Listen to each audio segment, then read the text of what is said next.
Amen.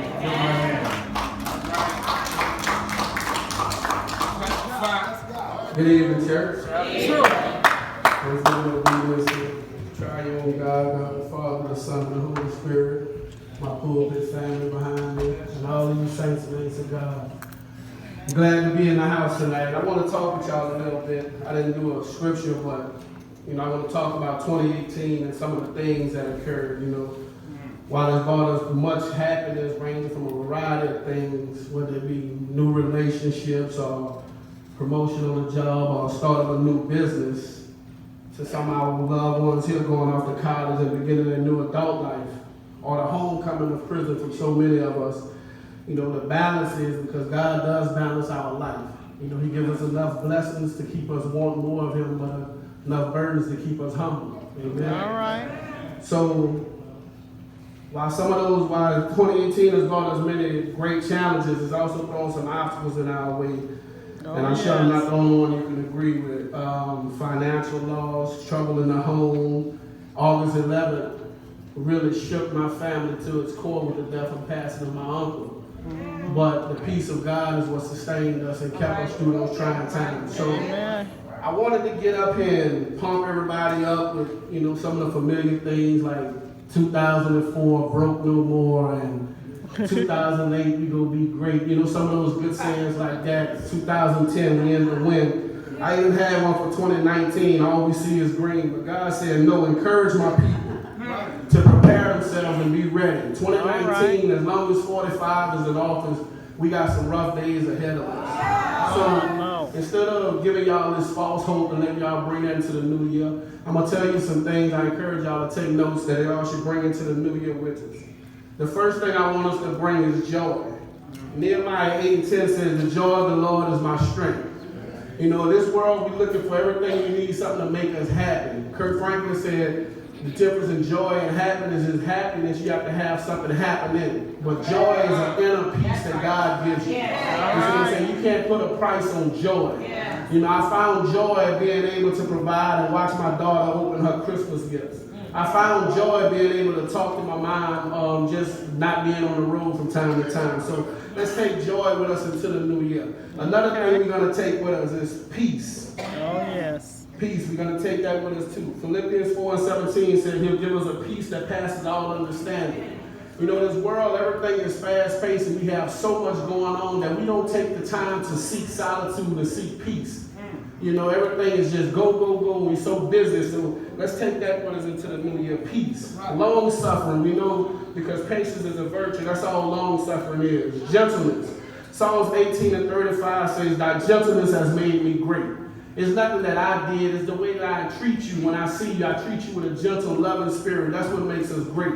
The next thing we're going to take is goodness. Psalms 23:6, surely goodness and mercy shall follow me all the days of my life. Goodness, I found out, is nothing but the grace of God. As we continue to move through this life, sometimes that's all we have is the grace of God. When we don't understand and when we don't know, when life is putting pressure on us, we have to seek God's grace and mercy because that's what's going to sustain us. Another thing I want us to take into the new year. Let's take with us faith.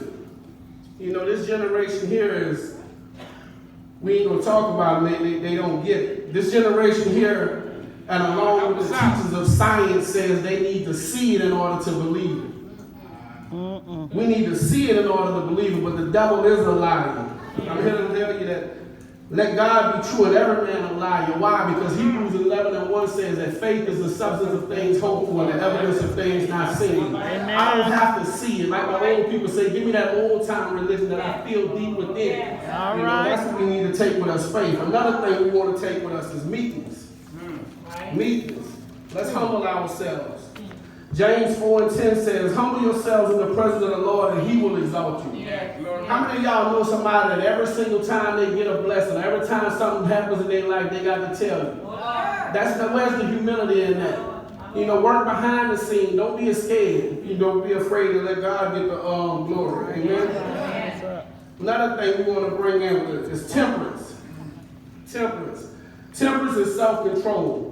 If you read 2 Peter, the 1st chapter, the 6th verse, Peter was still teaching to the persecuted Christians But this time he was teaching them all how to grow in moral excellence.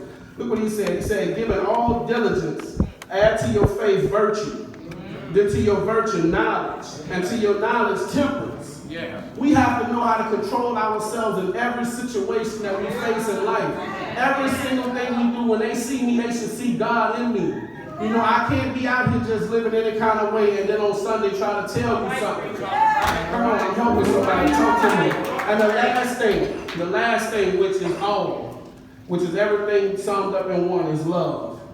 You know, I like this one here so much because if you ever used to listen to 98.5, Michael Basin used to end his show by saying, who cares what the question is? Love is the answer. You know, and that's what it has to be in this day and age. John 3:16 said, for God so loved the world that he gave his only begotten Son, that whosoever believeth in me should not perish, but have everlasting life.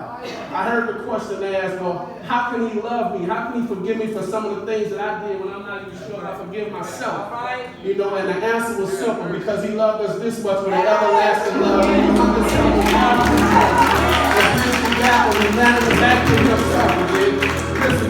As we go into 2019, I'm finished, let me get out the way. But as we go into 2019, I really want us to ponder those things that I said can be found in Galatians 5:22 and 23. That's the fruit of the Spirit. Let's take some of that with us instead of these New Year's resolutions of losing weight, which we ain't going to do for no more than 2 weeks. All the other things. Let's do that there and continue to lift up and press on in the name of Jesus. We have some rough days ahead of us, Lord. But through it all, God is going to show himself faithful in all things. Thank you.